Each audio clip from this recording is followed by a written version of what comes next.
Chair Greenlick, members of the committee, for the record, my name is Martin Taylor. I'm here representing CareOregon and the CCOs affiliated with CareOregon in Jackson County and in the Columbia Pacific CCO region.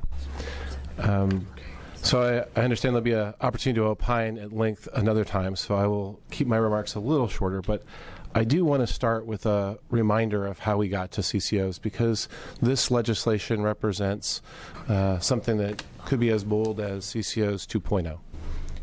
We started before we had an ACA, but for the same reasons that the federal government was looking at broad health care reform. We had too many people who did not have health insurance and a health insurance system that was very fragmented. We had some legislators in this process that wanted to look at something like a public option or universal access. So we were aspirational. We had this sort of high-level thought of what might be possible in Oregon. And we went through a very elaborate process to come up with CCOs. It was first a commission chaired by Bates and Westland, followed by Senate Bill 326 that formed the Oregon Health Fund Board that resulted in a proposal that came out of this legislature's 2009 and was followed up by work groups and then Wednesday night meetings that eventually got us to 3650. That was 3 or 4 years of work. It's unlikely that we're going to Monday night meetings. It's not likely to cover that amount of breadth in one bill in a small session. So I absolutely appreciate the intent of this bill and where it's headed, but recognize that it's probably wise to use the interim for that process. But the most important thing that happened in there is that we recognized as a state that we controlled 40% of the health care dollars, and that if we were a smart purchaser, we could drive system change simply by how we bought health care. That smart purchaser strategy is a critical strategy, but it's not one that you get right the first time you put it out there. CCOs have been tremendous in terms of reflecting your values of a global budget, greater transparency, more local control of boards. We've absolutely started moving towards quality through the pay-for-performance measures. We've done a lot of things right, but it was our first step. It was our first shot at it. So I think it's completely fair for you as legislators to say every 5 years, we're going to look at the CCO model, and we're going to say, what do we improve? What do we tinker with? How do we make this better? In fact, if you don't do that, I think it's negligence. I think that it's your obligation to the people who receive the health care in the communities that we work to try to make the model better every 5 years. What this legislation does is very interesting because it sits in this very legislative session in contrast with 2 other approaches. There's legislation on the Senate side, and that approach is to say, we're going to have evergreen contracts for CCOs, where if you meet minimum standards, you're guaranteed of your work. That essentially is an entitlement. It says CCOs are entitled to their work as long as they meet minimum standards. On the other extreme, you have a process that if you do nothing, essentially allows the OHA to say, well, we could just put this all out to bid. Every 5 years, we're going to open it wide open and see who wants to come into each of these regions and offer us the best value. Now, I understand as a set of legislators, you may say, hey, we want every 5 years to have a chance to have a competitive bidding process and to see who offers the most value. What I like about this bill you've introduced, Representative, is it cuts a middle path. It essentially says we're going to raise the bar every 5 years, but if you meet that higher bar, we're not going to put you out to bid.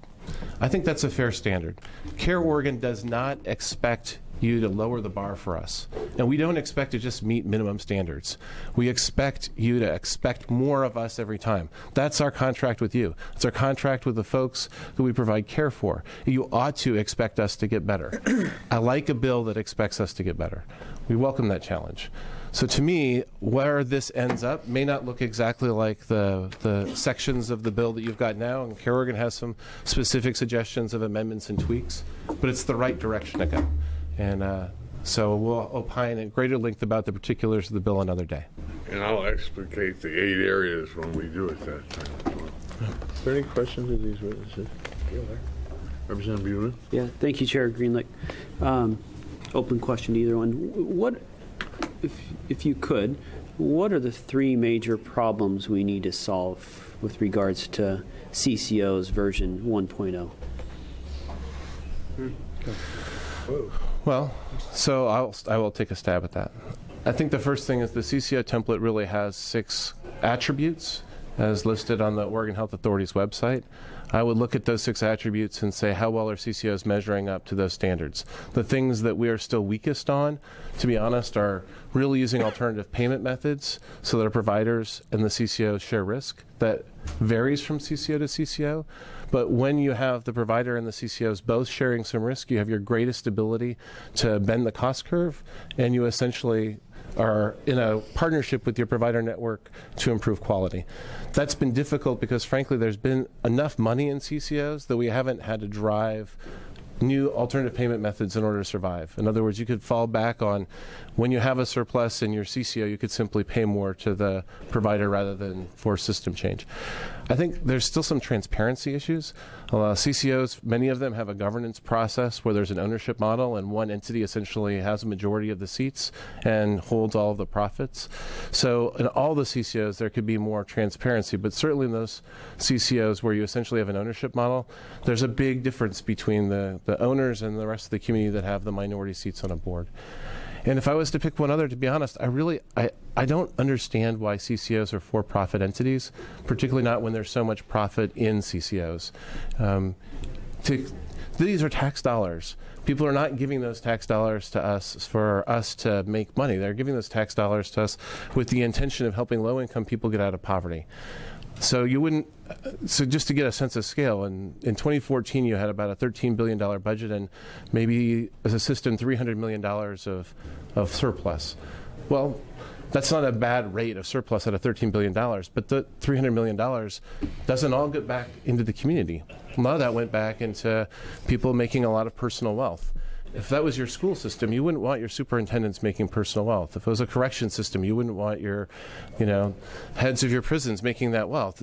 Only in Medicaid is it sort of seen okay when there's a surplus to put that money back into individual wealth. I think that's not consistent with what a publicly funded program should look like.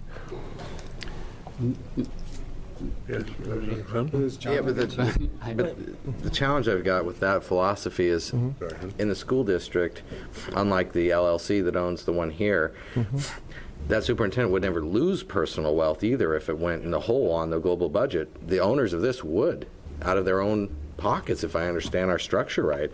They have a risk sharing and they'll lose money.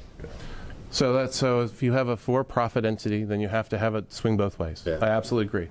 In the CareOregon model, in the model of half the CCOs, there wouldn't be personal, like the superintendent wouldn't lose money personally, we wouldn't lose money personally either. Yeah. So it really is just structurally, what do you want the CCO to look like? Do you want it to look more like a public entity or a not-for-profit entity where the community really runs that program and the community takes the risk, or do you want that risk held by individuals for both reward or downside risk? Yeah. Mr. Chair, Representative